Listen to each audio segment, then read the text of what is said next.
Bismillahirrahmanirrahim. Assalamualaikum warahmatullahi wabarakatuh. Alhamdulillahi rabbil alamin. Wassalatu wassalamu ala ashrafil anbiya'i wal mursalin. Nabiyyina Muhammadin wa ala alihi wa sahbihi ajma'in. Wa ba'd. Para hadirin yang saya muliakan, pada malam hari ini kita akan membahas tentang tokoh-tokoh besar Islam sepanjang sejarah, dan kita masih membahas sejarah atau kehidupan generasi pertama, yaitu generasi sahabat Rasulullah sallallahu alaihi wasallam. Yang kita bahas masih berkaitan dengan kehidupan para sahabat Rasulullah sallallahu alaihi wasallam, terutama yang memiliki keutamaan dan keistimewaan khusus di sisi Allah dan juga di sisi Rasulnya Muhammad sallallahu alaihi wasallam. Di antara mereka yang memiliki keutamaan-keutamaan, keistimewaan, kemuliaan di sisi Allah, di sisi Rasulnya, bahkan di seluruh hati kaum muslimin adalah Abdurrahman bin Auf. Abdurrahman ibn Auf, sahabat Rasulullah sallallahu alaihi wasallam yang dikenal sebagai sahabat yang kaya raya. Bisa disebut sebagai miliarder. Dan keistimewaan beliau, keutamaan beliau diantaranya adalah beliau termasuk orang-orang yang ketika masih hidup sudah diberi kabar gembira dengan syurga. Al-mubasysyirina bil jannah. Orang-orang yang sudah diberi kabar gembira, yang telah diberi kabar gembira dengan syurga. Artinya mereka pasti akan masuk syurga. Ada beberapa sahabat yang ketika masih hidup sudah dipastikan keberadaan mereka di akhirat itu tempatnya di syurga. Di antaranya adalah Abdurrahman bin Auf radhiyallahu tabaraka wa ta'ala. Abdurrahman bin Auf dulunya sebelum memeluk agama Islam, beliau memiliki nama Abdu Amru. Ada yang mengatakan Abdul Ka'bah. Kalau Abdu Amru artinya hambanya Amr. Abdul Ka'bah artinya hambanya Ka'bah. Dan nama seperti ini merupakan nama yang dilarang di dalam Islam. Menghambakan diri kepada selain Allah.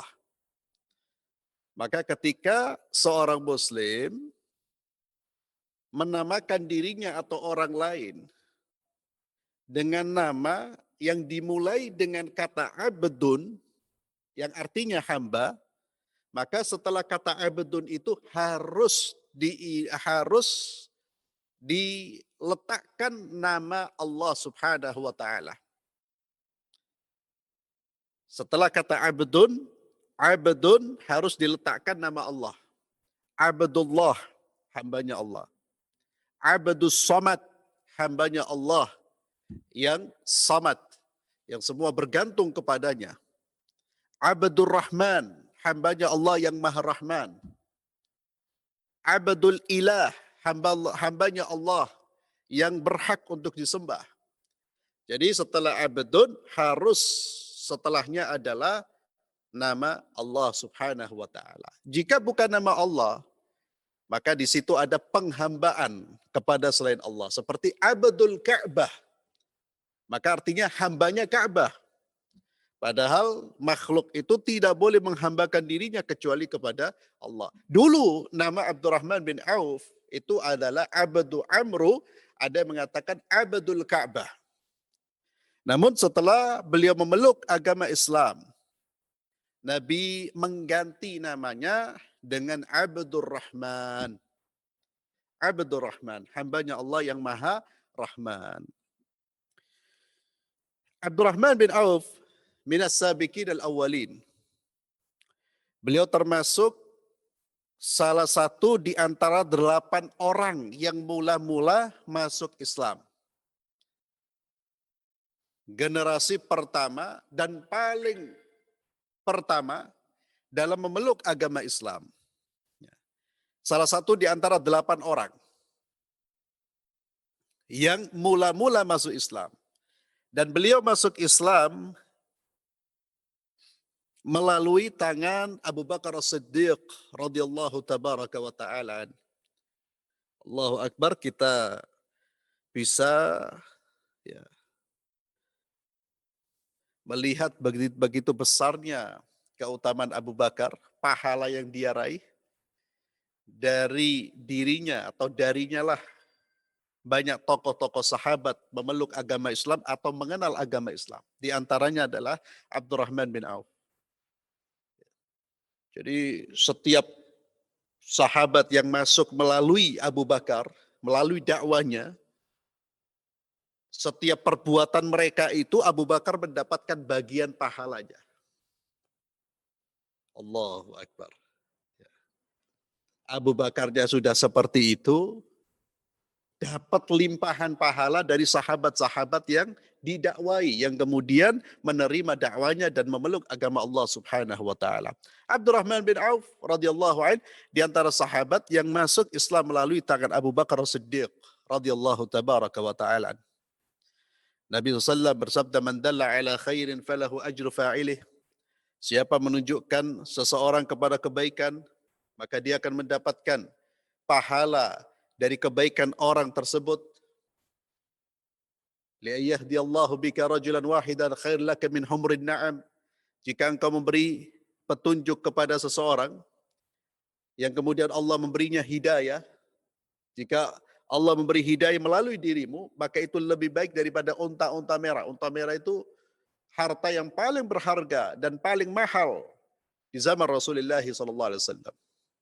Dan banyak sekali hadis-hadis tentang keutamaan dakwah, mengajak manusia jalan Allah Subhanahu wa taala. Dan Abdurrahman bin Auf seperti yang saya singgung di awal, termasuk salah satu di antara 10 orang yang diberitakan Rasulullah sallallahu alaihi wasallam masuk syurga. Tapi kelayakan Abdurrahman bin Auf masuk ke dalam syurga Allah dan layak diberi jaminan syurga. Beliau sangat-sangat layak. Karena melihat bagaimana beliau hidup, untuk apa hidupnya dipersembahkan. Apa yang dia lakukan semasa hidupnya. Yang dilakukan oleh Abdurrahman bin Auf semasa hidupnya semenjak dia memeluk agama Islam. Dia serahkan dirinya, nyawanya, hartanya untuk Islam. Dia serahkan betul-betul aslama dengan segala makna yang terkandung di dalamnya. Aslama yuslim itu artinya berserah diri, menyerahkan diri. Aslamtu lillah, saya menyerahkan diri saya kepada Allah. Saya Muslim, kalau kita, antum, saya, antum, sekarang mengatakan ana Muslim, itu artinya saya adalah orang yang siap menyerahkan kehendak diri saya kepada kehendak Allah. Maka hati-hati saudara-saudaraku, termasuk nasihat buat saya. Ketika kita tidak mau menyerahkan kehendak diri kita kepada Allah, hati-hati. Itu berarti kita bohong. Kalau Allah memerintahkan sesuatu kemudian kita enggan untuk melaksanakannya, apalagi melawan, berarti ucapan saya Muslim itu adalah ucapan yang tidak 100% benar. Dia serahkan dirinya untuk Allah, hartanya untuk Allah Subhanahu wa taala. Bagaimana dia menyerahkan dirinya kepada Allah? Abdurrahman bin Auf termasuk sahabat yang ikut berhijrah 2 kali, hijrah ke Habasyah dan hijrah ke Madinah. Dan hijrah ini ma'asyiral muslimin, ya, berpindahnya dari kota Mekah menuju negeri yang asing, menuju negeri yang sama sekali tidak ada sanak saudara, tidak ada harta yang dibawa kecuali apa yang bisa dipikul, apa yang menempel di dalam jasmaninya. Hijrah seperti ini merupakan hijrah atau amal yang sangat-sangat berat sekali. Oleh karena itu sahabat-sahabat yang berhijrah itu memiliki keutamaan. Sehingga ketika berbicara tentang biografi mereka selalu disebutkan mereka adalah orang yang berhijrah. Karena hijrahnya mereka itu keutamaan yang sangat-sangat luar biasa. Dan itu ujian yang sangat dahsyat. Dan kita tidak pernah sampai diuji oleh Allah dengan ujian seperti itu. Untuk meninggalkan tempat kelahiran, tanah kelahiran, rumah, harta bendanya, ditinggalkan semuanya. Melakukan perjalanan yang jauh dengan alat transportasi yang tidak memadai pada saat itu, hanya unta, keledai, kuda, bahkan orang bisa tidak memiliki alat transportasi. Kepanasan, dan berjalan di padang pasir, semua mereka lakukan itu dalam rangka mencari ridha Allah Subhanahu wa taala. Kita nggak sampai diuji seperti itu, ma'asyiral muslimin, baru diuji sedikit kita ini. Dan memang karena kualitas iman kita yang tidak seperti kualitas iman sahabat Rasulullah SAW. Sehingga ujiannya nggak mungkin seperti mereka. Karena Allah menguji seseorang itu berbarengan, beriringan dengan kualitas imannya. Kita gak mungkin diuji seperti sahabat Rasulullah SAW karena memang jauh kualitas iman kita dengan iman mereka. Mereka berhijrah. Ya, di antaranya Abdurrahman bin Auf. Dia tinggalkan tanah kelahirannya menuju Habasyah, Ethiopia. Kemudian juga berhijrah ke kota Madinah. Dan beliau termasuk sahabat yang mengikuti perang Badar dan juga semua peperangan bersama Rasulullah SAW. Jihad fisabilillah. Tidak pernah mengundurkan diri atau melarikan diri ketika ada panggilan jihad fisabilillah. Dan ini ciri khasnya para sahabat Rasulullah SAW. Kata para ulama, sahabat-sahabat Nabi itu tidak semuanya ulama. Tidak semuanya ulama, tapi semuanya mujahid.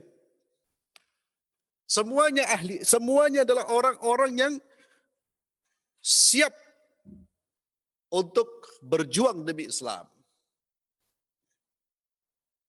Abdurrahman bin Auf, beliau selalu mengikuti peperangan bersama Rasulullah termasuk perang Badar. Dan orang yang mengikuti perang Badar ini memiliki keutamaan khusus.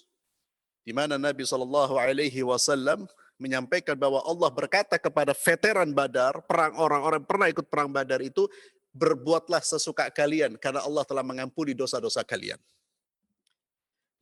Namun ketika ada pujian dan ucapan seperti itu, tidak serta-merta para orang-orang yang ikut atau alumni perang Badar ini kemudian berbuat sesukanya, tidak. Ya, Nabi mengucapkan itu karena tahu kualitas keimanan mereka. Mereka bukan seperti kita. Kita gak pernah jihad, gak pernah apa-apa, hidup seakara PDW. Allah perintahkan A, kita maunya ke B. Apalagi kalau dikatakan sak sukamu kamu, terserah, Allah pasti ngampuni dosa-dosamu. Wah.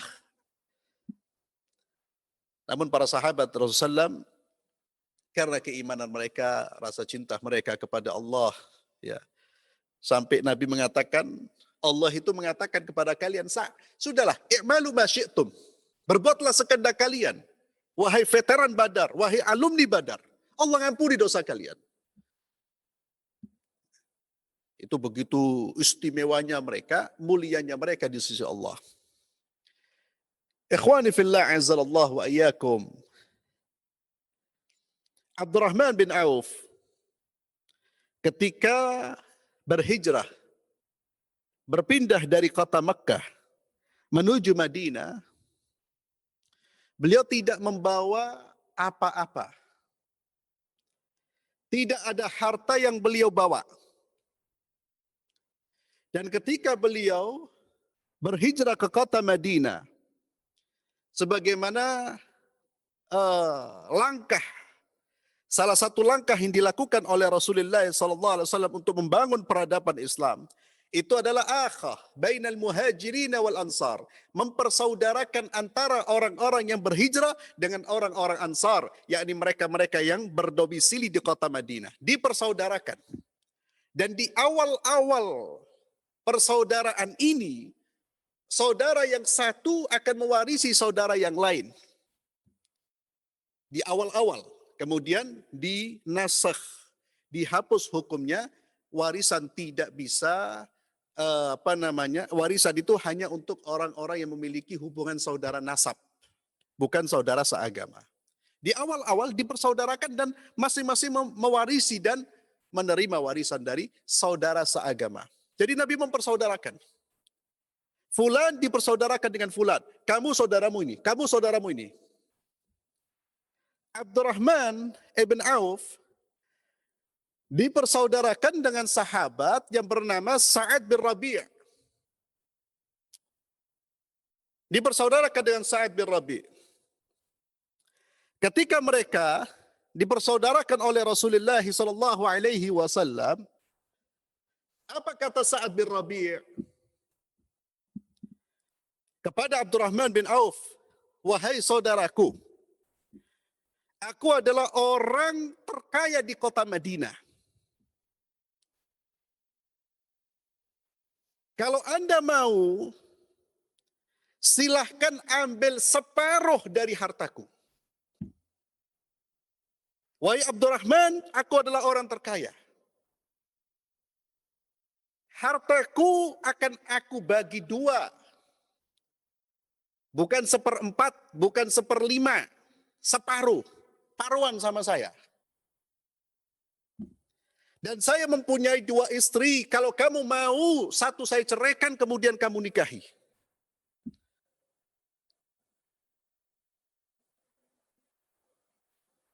Manusia kayak gini ini hampir gak ada.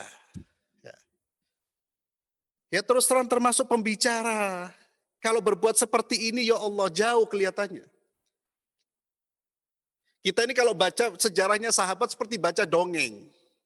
Tapi itu fakta, bukan fiktif. Keimanan yang luar biasa. Malu kalau kemudian kita ini merasa paling sesuai dengan sahabat Nabi, paling salaf. Dalam satu aspek ini saja kita sudah bainas sama'i was sumur. Antara langit dan bumi. Anda punya harta, ada saudara Anda yang tidak memiliki. Ini loh hartaku. Bukan 1.000, 2.000, 10.000, 1 juta. Separuh ambilan. Dan coba lihat bagaimana cara Sa'ad bin Ar-Rabi' menawarkan hartanya. Apa yang dia katakan? Saya adalah orang terkaya. Bukan untuk menjatuhkan, bukan untuk merendahkan, bukan untuk menyombongkan. Tapi agar Abdurrahman bin Auf tidak merasa berat menerima harta dari saudaranya Sa'ad bin Rabi'. Diyakinkan saya orang kaya, tidak apa-apa, ambilan hartaku. Ya Allah. Tidak pura-pura miskin. Waduh, aku mau naik kesel saya ini, ya Allah, subbarit, ya, bahasa orang sekarang. Bisnis saya anjlok, padahal bisnisnya Masya Allah. Agar saudaranya tidak minta, atau agar dia memberi sedikit, padahal dia mampu memberi banyak. Tidak demikian, saat justru menunjukkan kekayaannya untuk apa? Agar si penerima tidak merasa berat. Saya orang terkaya, bukan untuk menyombongkan diri. Ya Allah. Jadi mau ngasih itu mokso. Mau ngasih itu mencari cara bagaimana orang yang memberi ini betul-betul nyaman, tidak berat dalam menerima. Itu maksud dari ucapan Sa'ad bin Rabi'. Saya orang terkaya di Madinah ini. Separuh hartaku buat kamu. Wis tidak apa-apa ambilan. Aku soge. Tidak apa-apa. Sami ini ku titik. Ambilan wis. Sehingga orang tidak merasa kasihan, lu cik banyak Kemudian ditawari istrinya. Anda tidak bisa membayangkan bagaimana, ya Allah, al-iman. Ya. Ya. Iman itu akan mendatangkan keajaiban-keajaiban. Iman yang benar itu akan mendorong seseorang itu melakukan satu hal yang luar biasa. Kita ini belum melakukan sesuatu yang luar biasa karena memang iman kita standar.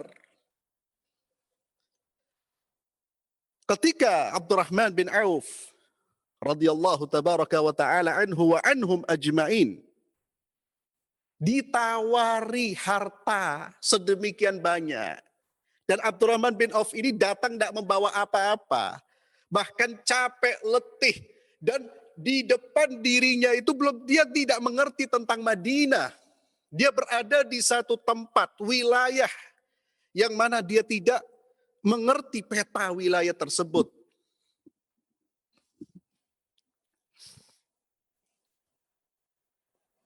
Apa kata Abdurrahman bin Auf? Dia mendoakan Sa'ad bin Rabi', semoga Allah memberkahi dirimu, semoga Allah memberkahi hartamu, dan semoga Allah memberkahi keluargamu. Dullani ala suq. Kamu tidak perlu memberi saya apapun, cukup tunjukkan di mana pasar di kota Madinah ini. Kamu tidak perlu memberi saya apapun. Dullani ala suq. Tunjukkan di mana letaknya pasar, biar saya berbisnis, biar saya berdagang. Ya Allah. Yang satu tangannya ingin memberi, yang satu pun tangannya ingin menggenggam. Kata Abdurrahman bin Auf, dullani ala suq. Didoakan. Tidak perlu kamu beri, jangan memberi apapun. Terima kasih, barakallah. Saya hormati, saya hargai. Allah memberikan barokah kepada hargamu. Tunjukkan saya pasar, biar saya bekerja. Ya Allah, ya Rahman, ya Rahim. Dullani ala suq. Ini yang kemudian menginspirasi para ulama. Di antaranya Dr. Salman Al-Audah hafizahullah ta'ala. Wafaqallahu asrah. Semoga Allah memberikan keselamatan bagi beliau yang sekarang mendapatkan ujian di negaranya. Beliau menulis buku dengan judul Dullani ala suq. Buku ini Dullani ala suq, judul buku ini diambil dari perkataan Abdurrahman bin Auf.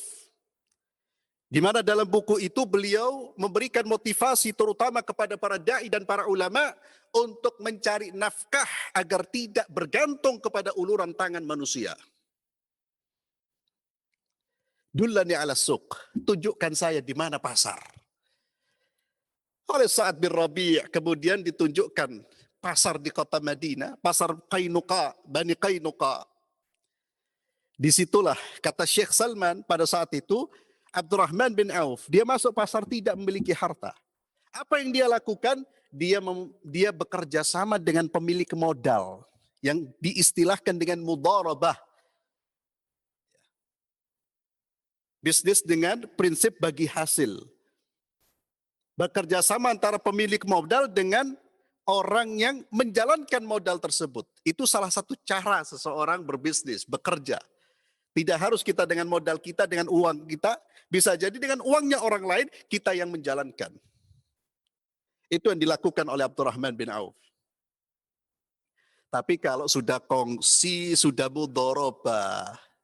Kalau ingin seperti Abdurrahman bin Auf yang jujur, yang mengerti ilmu agama, yang betul-betul bekerja secara maksimal. Jangan kongsi bawa uangnya orang, kemudian kita gak jujur. Atau jujur tapi kerjanya gak maksimal. Sakarepe dhewe. Ya rugi. Abdurrahman bin Auf, apa yang dia lakukan? Dia berbisnis, kemudian dia mendapatkan harta sedikit demi sedikit demi sedikit, sedikit demi sedikit, akhirnya menjadi bukit banyak. Kemudian beliau pun menikah. Ketika bertemu dengan Rasulullah SAW, Nabi melihat ada bau wangi dan ada warna minyak wangi di bajunya. Nabi bertanya, ada apa? Masya'nuk? Kamu kok berpakaian seperti ini, kenapa? Saya sudah menikah ya Rasulullah. Apakah kamu memberinya mahar? Benar, saya berikan mahar kepada istriku ya Rasulullah. Beberapa dirham. Kata Nabi, aulim walau bisyah. Kalau kamu sudah menikah, wahai Abdurrahman, maka buatlah walimah, pesta pernikahan. Walaupun hanya dengan menyembelih seekor kambing. Untuk apa pesta pernikahan? Bukan untuk foya-foya sebagaimana dilakukan oleh saudara-saudara kita. Pesta pernikahan untuk mengumumkan kepada khalayak, saya dan dia sudah menikah. Kami sudah menikah. Dan untuk mensyukuri nikmat Allah subhanahu wa ta'ala. Kata Nabi, aulim walau bisyah. Kalau begitu buatlah walimah walaupun dengan menyembelih seekor kambing. Dan apa yang terjadi dengan Abdurrahman bin Auf? Ternyata beliau menjadi seorang yang kaya raya. Yang saya katakan miliarder. Nanti kita lihat hartanya seberapa.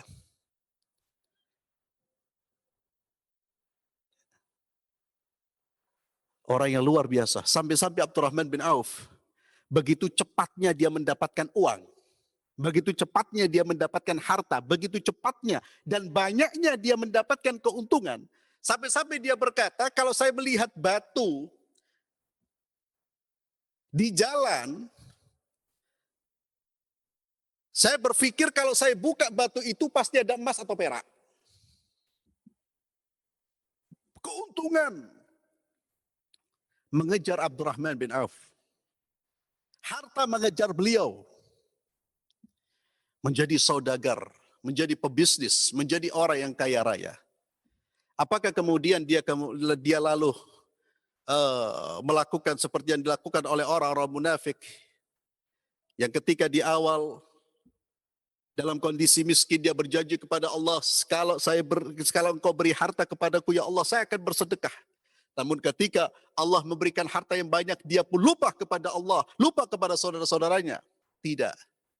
Abdurrahman bin Auf sebagaimana pendahulunya, sebagaimana senior-seniornya, menyerahkan hartanya di jalan Allah.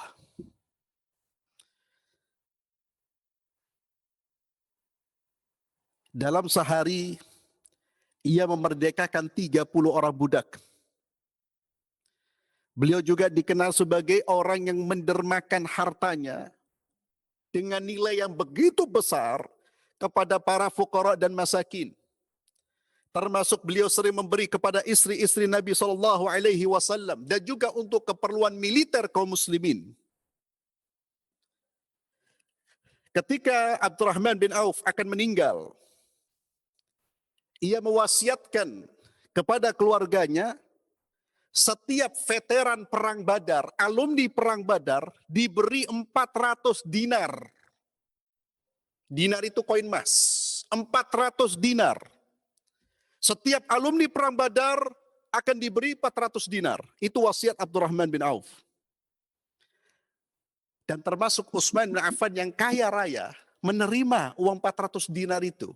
Ketika ditanya alasannya, kenapa engkau kan kaya?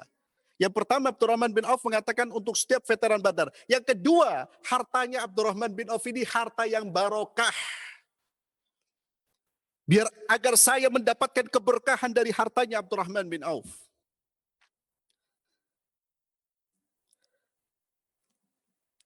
Kemudian tidak hanya 400 dinar bagi alumni perang Badar. Abdurrahman juga berwasiat mensedekahkan 1000 ekor kuda dan 50.000 dinar untuk jihad fisabilillah.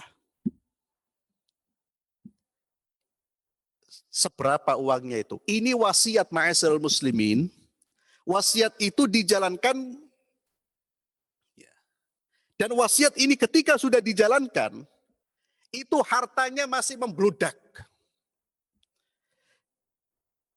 Wasiat di dalam Islam itu tidak boleh lebih dari sepertiga. Jadi ini belum sepertiganya hartanya Abu Abdurrahman bin Auf. 4.000 dinar, 1.000 ekor kuda, 50.000 dinar. Dia wasiatkan fisabilillah. Dan Abdurrahman bin Auf, Allahu Akbar, ketika berhijrah dari kota Madinah, dari kota Mekah menuju Madinah, dalam kondisi fakir, miskin, tidak membawa apa-apa. Kemudian Allah memberikan kekayaan. Kekayaan tersebut tidak membuat beliau berat melaksanakan jihad fisabilillah. Setiap ada panggilan jihad, beliau terdepan untuk menyetorkan harta dan nyawanya. Kita tahu sendiri Pak, kalau kita ini sudah harta banyak, ketakutan dengan kematian itu semakin besar. Tidak dengan Abdurrahman bin Auf.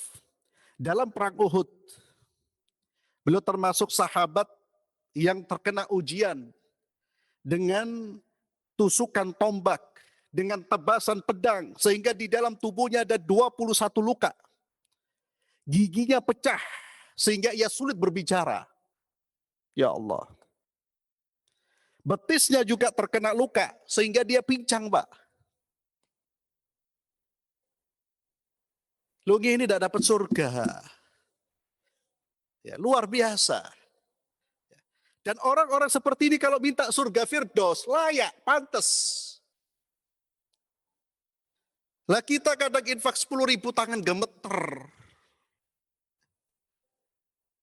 Kadang-kadang ada peluang dakwah, kita enggan berdakwah.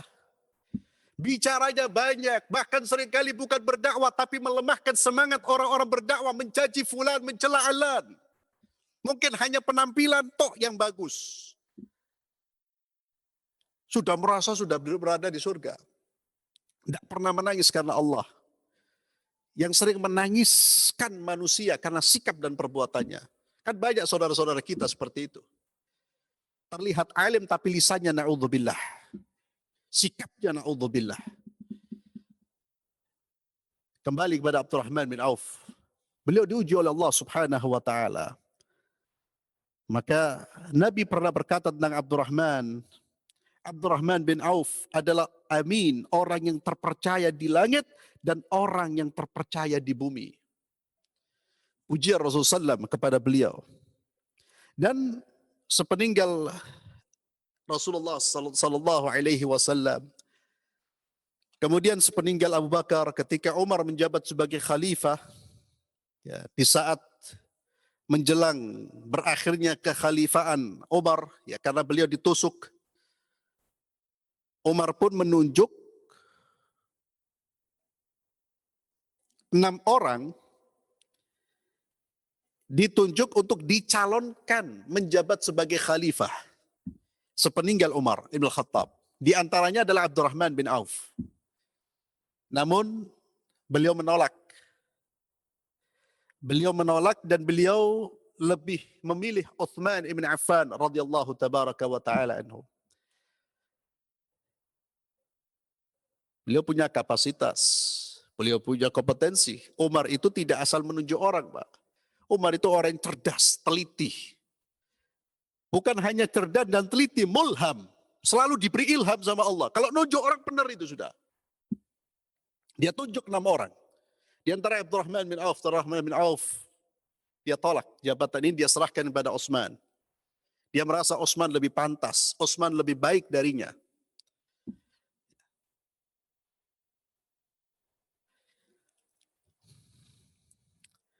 Dan Aisyah melihat Abdurrahman bin Auf, jihadnya dia, kontribusinya dia terhadap Islam, bahkan pernah menyarankan agar jasadnya dimakamkan di samping makam Rasulullah SAW. Aisyah yang menyarankan. Namun Abdurrahman bin Auf enggan, Pak, menolak. Kenapa? Malu berdampingan dengan jasad Rasulullah SAW. Kemudian pernah suatu hari ia disuguhi makanan. Ya. Pada saat itu dia berpuasa. Ketika dia berpuasa pernah suatu hari dia disuguhi makanan. Kemudian dia pun menangis. Dia teringat dengan sahabat Rasulullah SAW yang telah mendahului beliau. Dia berkata, saya ingat Mus'ab bin Umair. Mus'ab bin Umair itu remaja yang kaya raya. Yang kemudian ketika memeluk Islam dia diusir oleh ibunya dan menjadi orang yang tidak memiliki harta. Kata Abdurrahman bin Auf, Mus'ab bin Umair mati terbunuh dan ia lebih baik dari saya. Namun tidak ada kain yang bisa menutup seluruh jasadnya. Ketika tertutup bagian kepala, terbuka bagian kaki. Ketika bagian kaki tertutup, terbuka bagian kepala. Padahal dia lebih baik dari saya.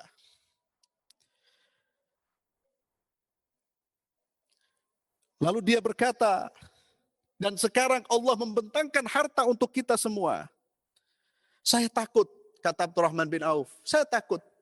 Kekayaan yang saya terima, yang saya miliki ini adalah balasan yang Allah segerakan di dunia ini sehingga nanti di akhirat saya tidak mendapatkan apa-apa. Kemudian beliau menangis dan menangis.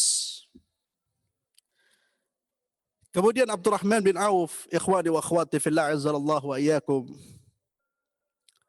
ketika meninggal, dia meninggalkan harta yang berlimpah.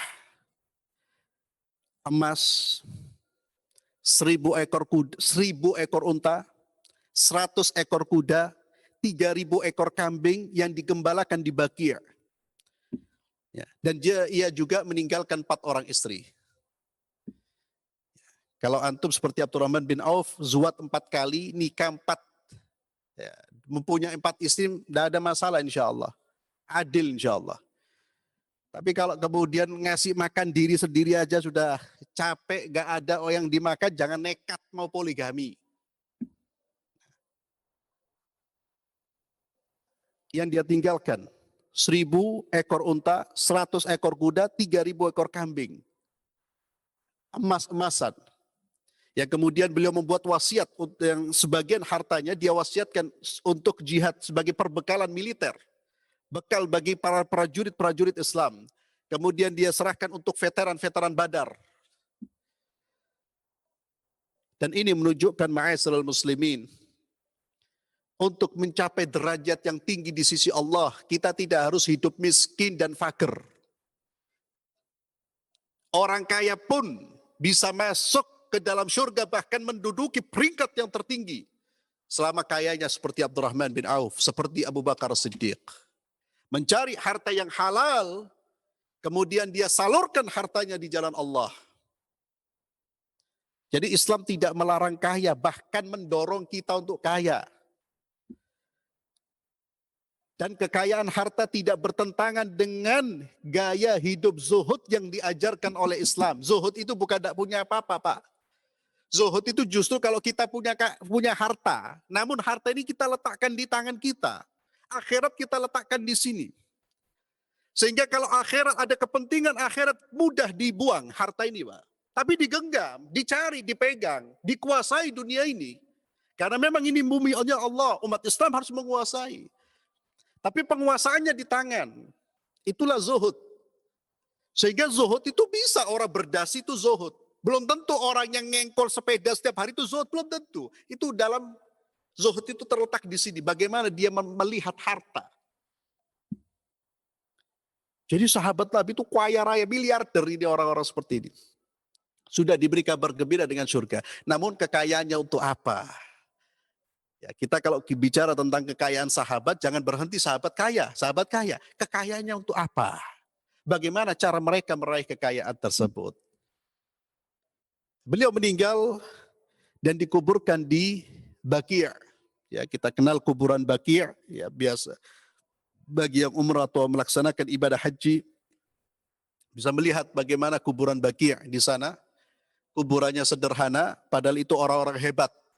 Ya, manusia-manusia hebat, tokoh-tokoh Islam, pejuang-pejuang Islam yang di Baqi' sana itu.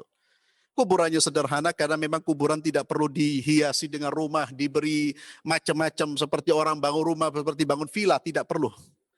Itu bukan tuntunan Rasulullah SAW. Lihatlah, tengoklah tuntunan kuburan para sahabat Rasulullah SAW.